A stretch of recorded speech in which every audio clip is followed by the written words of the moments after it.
Assalamualaikum warahmatullahi wabarakatuh. Perkenalkan, nama saya Muhammad Irfan Maulana. Di sini saya akan presentasi mandiri mengenai materi konsep dasar IPS. Yang pertama ada pengertian permintaan dan penawaran serta contoh permintaan dan penawaran dalam kehidupan sehari-hari. Yang kedua ada konsep harga. Yang ketiga ada faktor-faktor yang mempengaruhi fluktuasi harga. Yang keempat ada perdagangan regional. Yang kelima, pendapatan nasional. Dan yang keenam, bagaimana hubungan antara permintaan, penawaran, harga, perdagangan regional, dan pendapatan nasional. Silahkan disimak. Baik, selanjutnya saya akan menjelaskan mengenai poin-poin yang baru saja saya sebutkan. Yang pertama ada pengertian permintaan dan penawaran, serta contoh permintaan dan penawaran dalam kehidupan sehari-hari. Pengertian permintaan. Permintaan adalah sejumlah barang dan jasa yang diinginkan dan mampu dibeli oleh konsumen untuk memenuhi kebutuhan pada berbagai tingkat harga dan waktu tertentu di pasar. Biasanya, tinggi permintaan akan mempengaruhi harga. Sebaliknya, rendahnya permintaan juga akan membuat harga semakin rendah. Contohnya, yaitu ketika harga satu mangkuk bakso di kantin sekolah harganya 5.000, jumlah permintaan bakso di kantin sekolah sebanyak 100 mangkuk per hari.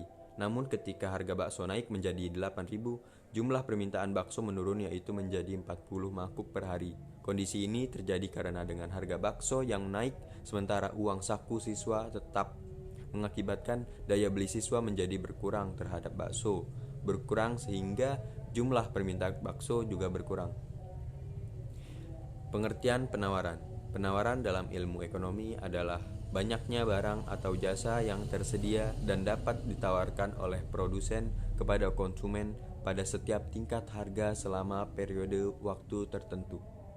Barang yang ditawarkan dalam berbagai tingkat dan harga dan biasanya berlaku pada periode tertentu. Artinya, harga tidak selalu stabil karena akan tergantung kepada jumlah barang yang tersedia. Penawaran dan permintaan saling berkaitan erat satu sama lain dalam pembentukan harga. Permintaan berpengaruh terhadap penawaran, sehingga terjadilah keseimbangan pasar. Fungsi penawaran menunjukkan hubungan antara jumlah produk yang ditawarkan oleh produsen untuk dijual dengan harga produk tersebut. Dalam teori ekonomi, dijelaskan tentang hukum penawaran adalah semakin tinggi harga maka akan semakin banyak barang yang ditawarkan, dan semakin rendah harga maka semakin sedikit barang yang ditawarkan. Dan ini biasanya berlaku pada produk-produk barang mewah. Contoh penawaran. Dalam kehidupan sehari-hari misalnya, kita sering melakukan kegiatan transaksi terutama jual beli barang maupun jasa, yaitu saat harga barang atau bawang merah naik, maka produsen akan menaikkan jumlah produksi bawang merah yang ditawarkan supaya meraup keuntungan yang lebih besar tentunya. Minat masyarakat terhadap smartphone juga sangat tinggi dan harganya pun cukup tinggi, sehingga produsen akan meningkatkan intensitas penawaran supaya mendapatkan omset yang lebih besar. Yang poin kedua, ada konsep harga. Konsep harga adalah suatu nilai tukar yang bisa disamakan dengan uang atau barang lain untuk manfaat yang diperoleh dari suatu barang atau jasa bagi seseorang atau kelompok pada waktu tertentu dan tempat tertentu. Istilah harga digunakan untuk memberikan nilai finansial pada suatu barang, produk, atau jasa. Dalam buku Manajemen dan Pemasaran Jasa tahun 2005 karya Bukhari Alma, dalam teori ekonomi terdapat value dan utility yang menjadi konsep dalam penetapan harga. Utility yaitu suatu atribut yang melekat pada suatu barang yang memungkinkan barang tersebut memenuhi kebutuhan, keinginan, dan memuaskan konsumen. Nilai atau value. Value atau nilai suatu produk untuk ditukarkan dengan produk lain. Nilai ini dilihat dalam situasi barter, yaitu pertukaran barang dengan barang. Saat ini kegiatan perekonomian sudah tidak melakukan barter, melainkan menggunakan uang sebagai ukuran yang disebut dengan harga atau price. Poin yang ketiga ada faktor-faktor yang mempengaruhi fluktuasi harga. Faktor-faktor fluktuasi harga. Adapun menurut para ahli, arti fluktuasi adalah perubahan yang berupa naik turunnya variabel nilai tertentu yang disebabkan oleh perubahan di dalam mekanisme pasar. Sedangkan arti fluktuasi dalam pengertian yang lebih tradisional disebutkan sebagai suatu perubahan nilai dari mata uang yang dapat digambarkan dalam sebuah grafik. Sudah dijelaskan di atas mengenai arti fluktuasi. Lalu apa yang mempengaruhi terjadinya kenaikan dan penurunan harga yang disebut dengan fluktuasi? Ini dia penjelasannya. Yang pertama ada faktor pemerintah tentunya. Penyebab terjadinya fluktuasi ini juga sangat berpengaruh pada unsur pemerintah, dikarenakan setiap kebijakan maupun keputusan yang diambil oleh pemerintah dapat mempengaruhi pada naik atau turunnya suatu harga pada barang. Dari inilah arti fluktuasi ini dapat menimbulkan goncangan pada perekonomian dan juga bisnis yang sedang berjalan. Namun selain itu, pengaruh pemerintah dalam terjadinya fluktuasi tentu sangat besar. Hal ini dikarenakan kebijakan fiskal dan moneter yang diambil pemerintah dapat memberikan efek yang signifikan terhadap pasar keuangan.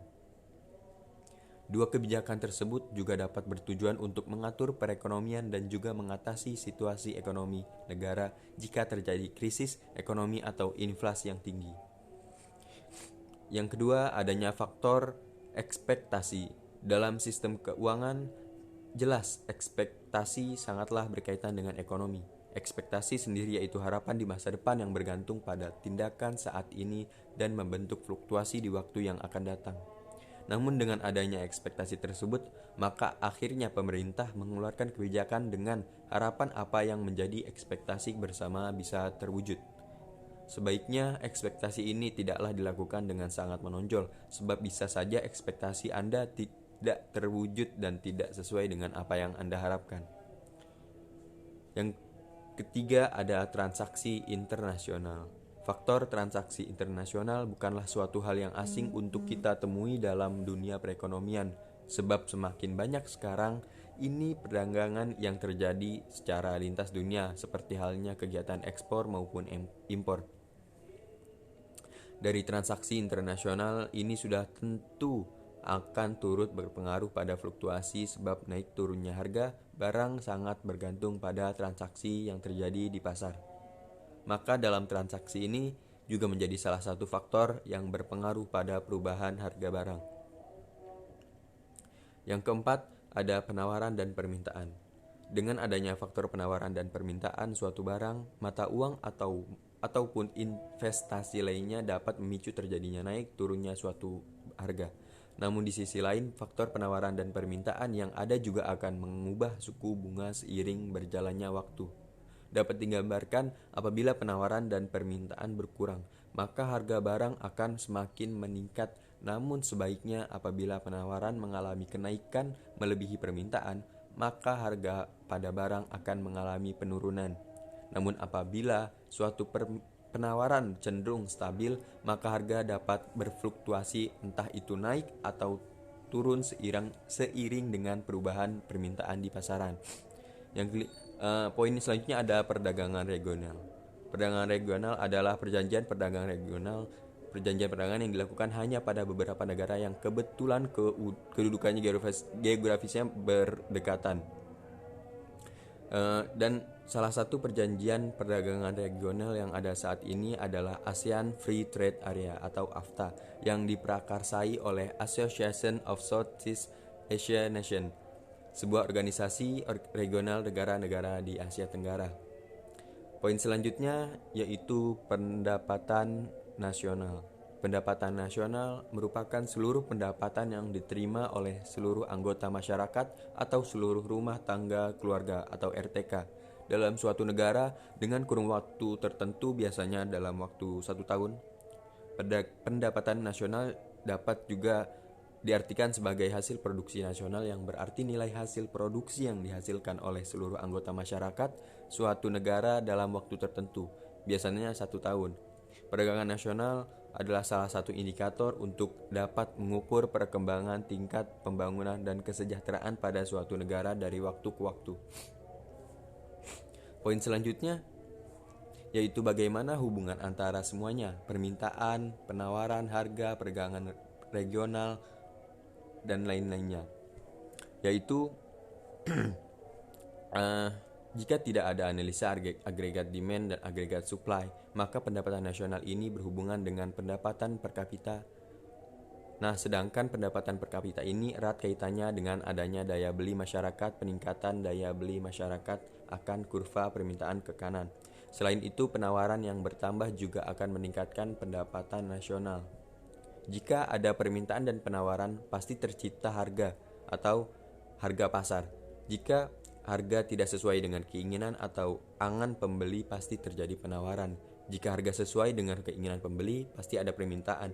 Jumlah harga yang diminta juga bisa mempengaruhi harga barang. Ketika harga suatu barang menurun atau murah, maka jumlah permintaan barang tersebut akan meningkat karena harga barang tersebut lebih terjangkau oleh konsumen. Tapi jika harga suatu barang naik atau mahal, maka jumlah permintaan akan menurun. Oleh karena itu, harga barang dengan permintaan mempunyai hubungan yang sangat erat. Baiklah, terima kasih yang sudah menonton video ini, yang sudah menyimak. Kurang lebihnya atau salahnya kata mohon dimaafkan.